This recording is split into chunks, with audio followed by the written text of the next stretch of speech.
Hello and welcome to the channel.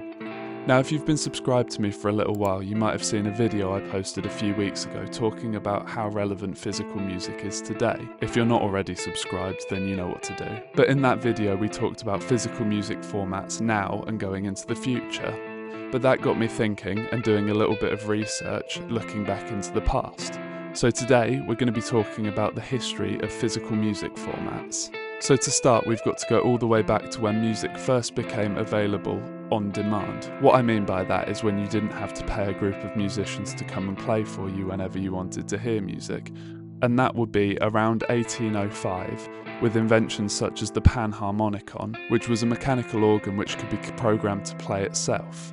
Around this time, a number of these devices that could be programmed through mechanical means in order to reproduce a tune were made. But the earliest device that was known to be actually able to record audio was the phonautograph, and that was produced in 1857. Although this device could record sound waves, it wasn't capable of playing them back. In the mid-1880s, you started to see player pianos, a device which you would feed piano roll into, and then it would play itself. And yes, that is where piano roll in MIDI gets its name from. Around this time you also got music box discs, which you would put into a music box, and using a similar principle of gaps in a medium, it would play a tune.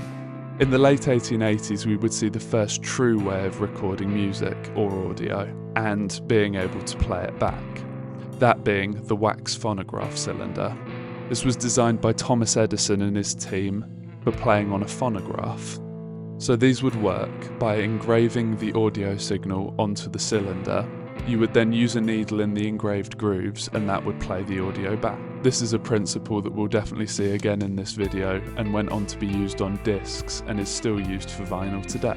In 1894 we would see the introduction of the first discs that used this principle. Emil Berliner patented a design for this, and his United States Gramophone Company sold single-sided 7-inch discs, which had an advertised speed of about 70 RPM. Not exactly 70, just about. In 1898, the wire recorder was invented. This was the first means of recording music or audio using a magnetic recording device. The first commercially available unit to use this was the telegraphone, which was released in 1903. The system works by using a recording head to magnetize points along a wire. When this was then passed under a playhead, it would repeat the audio recorded. Again, like with the wax cylinders leading onto vinyl, this is another concept that we'll see later on again in this video, this setting the groundwork for tape. In 1901 we saw the release of the 10-inch 78 RPM record, which was made from shellac. These discs are still playable on some modern turntables today. In the years following, multiple companies would start producing these discs as well as variations on them, such as centre start discs, where the needle works from the centre out rather than the out in. Throughout the early 1900s, various updates and variations on both the cylinders and the discs would be made. These various updates and variations mainly consisted of using different materials to make the discs and cylinders. In the 1930s, the first use of reel-to-reel tape begins, developing on the idea that was set up with the magnetic wire recording previously. The 1940s saw some more unusual ways of producing audio, these being things such as the sound scriber and the dicta belt, but these didn't really catch on. However, in 1948, something a bit bigger would happen, and that would be Columbia Records releasing their LP or long play, what we know today as a vinyl album. These initially came as 7, 10 and 12 inches, and they would run at 33 1/3 RPM.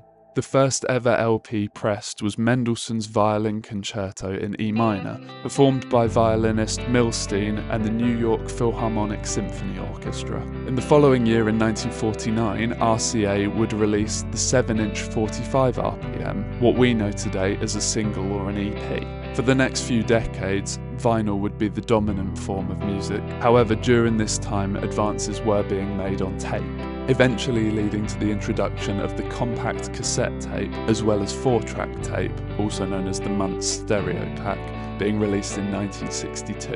Vinyl would still remain the most popular format up until 1985, when the compact cassette would overtake it. In 1976 we saw the introduction of Dolby Stereo Cinema surround sound, And 6 years later, in 1982, the compact disc, or CD, is introduced, and this marks the beginning of the switch from analog to digital.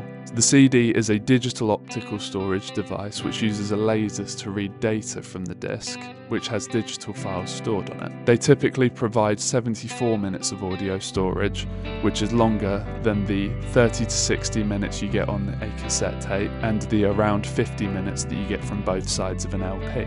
In the following years, we would start to see more digital mediums such as the digital cassette and variations on the CD such as the mini disc.